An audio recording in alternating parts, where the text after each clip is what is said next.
Okay, so guys, in this video we have to find y4, which means that we have to do the successive differentiation 4 times. Okay, the first function is y is equal to sine 3x. First derivative y1 is equal to derivative of sine 3x.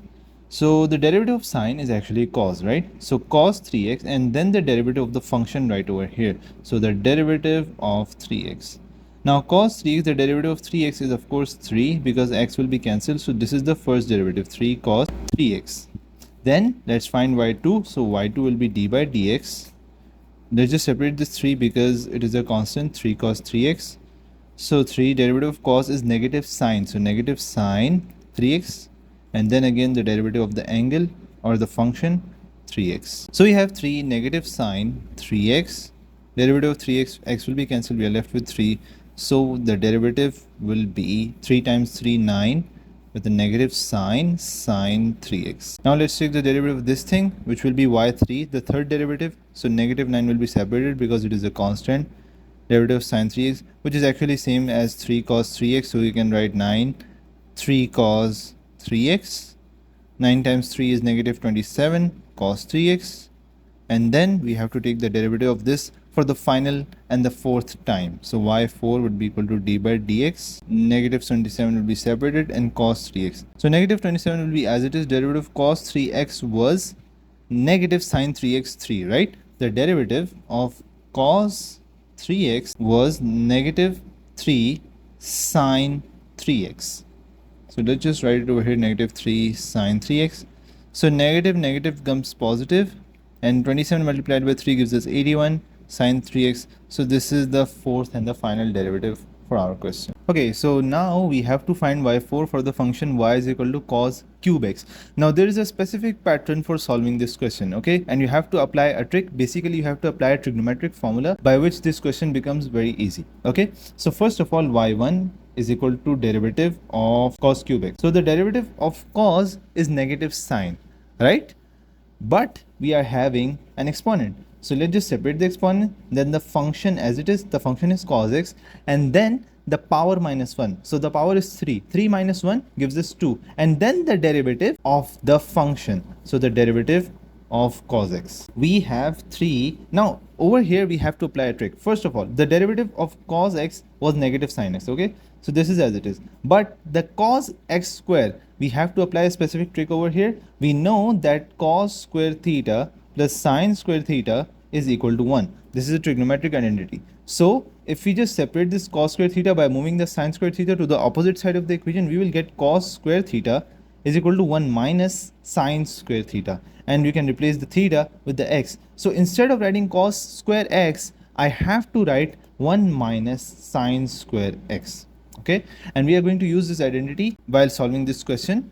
Otherwise this question is going to be very long, and you will make mistakes while solving the question if you go traditionally. So okay, so you have to use this formula. It becomes very easy to solve the question. Let's just multiply this 3 and sine x with these things. So we have 3 multiplied by 1 gives us 3. Then negative sine x multiplied by 1 gives us negative sine x. Negative positive. 3 multiplied by sine square x gives us 3. Sine square x multiplied by sine x gives that sine cube x. Now let's take the derivative second time. y2 is equal to d by dx negative 3 sine x plus d by dx 3 sine cube x. Okay, so let's just move these constants because the derivative won't have any effect on it. Derivative of sine x plus 3. So negative 3 derivative of sine x is cos x plus 3. Now again we have the power, so power as it is, then the function sine, then the power minus 1 sine square x, and then the derivative of sine x. Let's just separate this thing first of all. 3 sine square x, and the derivative of sine x is cos x. Now you can see we again have this sine square x. So we can also derive this formula for sine square theta. So if we just replace the sine square theta and move the cos square through the opposite side of the equation, we will have 1 minus cos square theta. Okay, and of course you can replace the theta with the x's. So we can write negative 3. Instead of writing sine square x, we will write 1 minus cos square x. And of course we have cos x. So let's just multiply these things. So we have cos x multiplied by 1 gives us cos x, and 3 multiplied by 1 gives us 3, minus 3 multiplied by cos square x gives us 3 cos x. Cos square x multiplied by cos x gives us cos cube x. So negative 3, now let's just multiply this 3.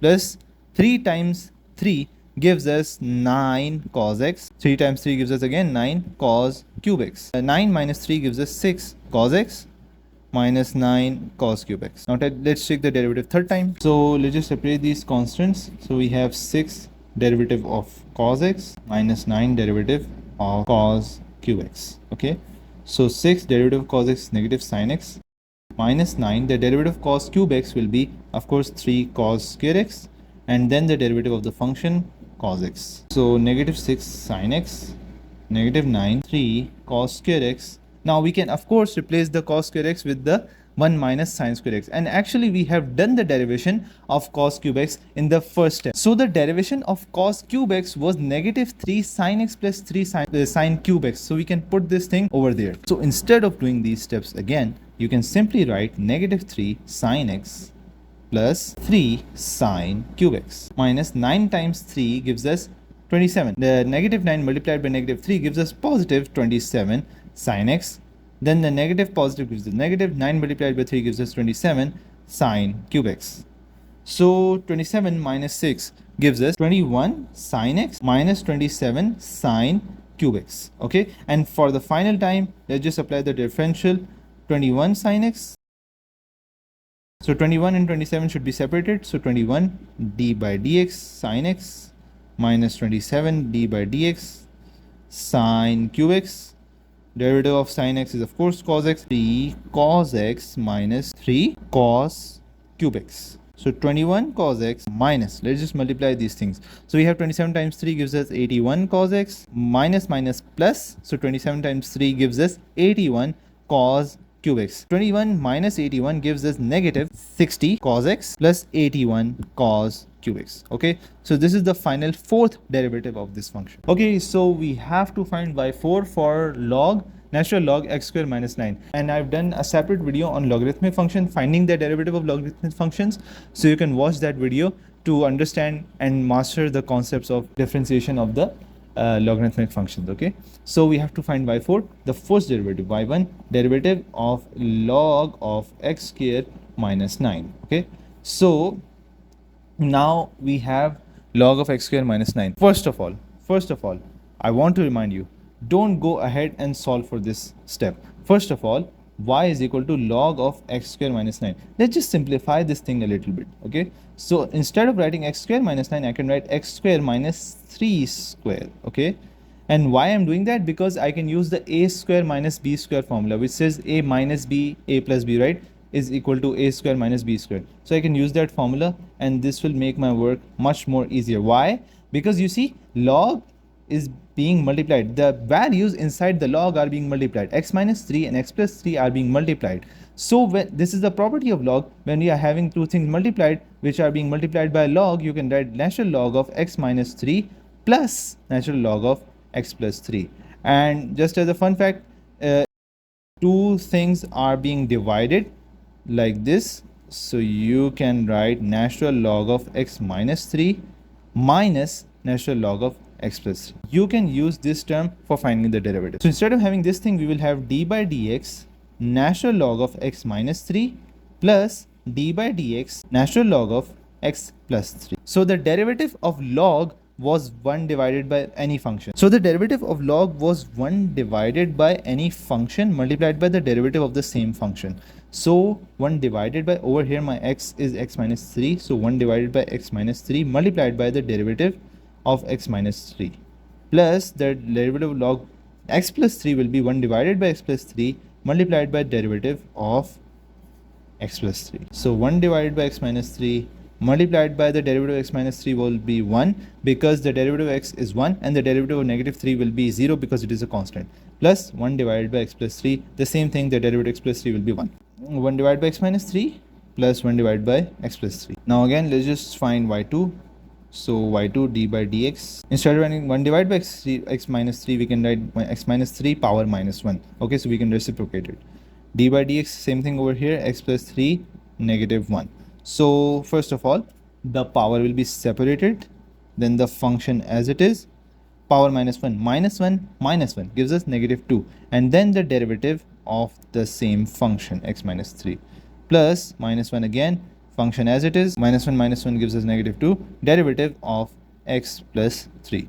So negative 1, okay, so we have x minus x plus 3, sorry, it would be x negative 3. X negative 3, negative 2, derivative of x minus 3 will be 1, plus, so we can replace the positive sign with a negative sign, so it will be negative x plus 3 power minus 2, and the derivative of x plus 3 will be 1. Now y3, the third derivative of negative. So first of all, let's just separate this negative sign, and then the derivative, the first of all the power as it is, then the function power minus 1, minus 2 minus 1 gives us negative 3, negative, so the power first of all, then the function, then the power minus 1. Negative 2 minus 1 gives us negative 3.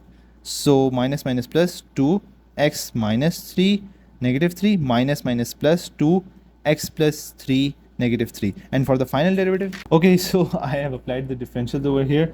First of all, we will separate the 2 because these are constants. So 2, the derivative of x minus 3 power minus 3 will be the power as it is, then the function power minus 1, minus 3 minus 1 gives us negative 4, plus 2 as it is, then the power, then the function power minus 1, minus 3 minus 1 gives us negative 4. So minus 3 multiplied by 2, negative 6, x minus 3 minus 4, plus again, so we have negative and the positive, so it will be negative x is 6, x plus 3, negative 4. We can take out the negative 6 common, so we will be left with x minus 3, negative 4, minus 6 divided by minus 6 gives us 1. So we are basically factoring out negative 6. So plus x plus 3 negative 4. You can do one more thing, that you can reciprocate it, and these will become plus 1 divided by x plus 3, 4. Okay, so this is the final y4.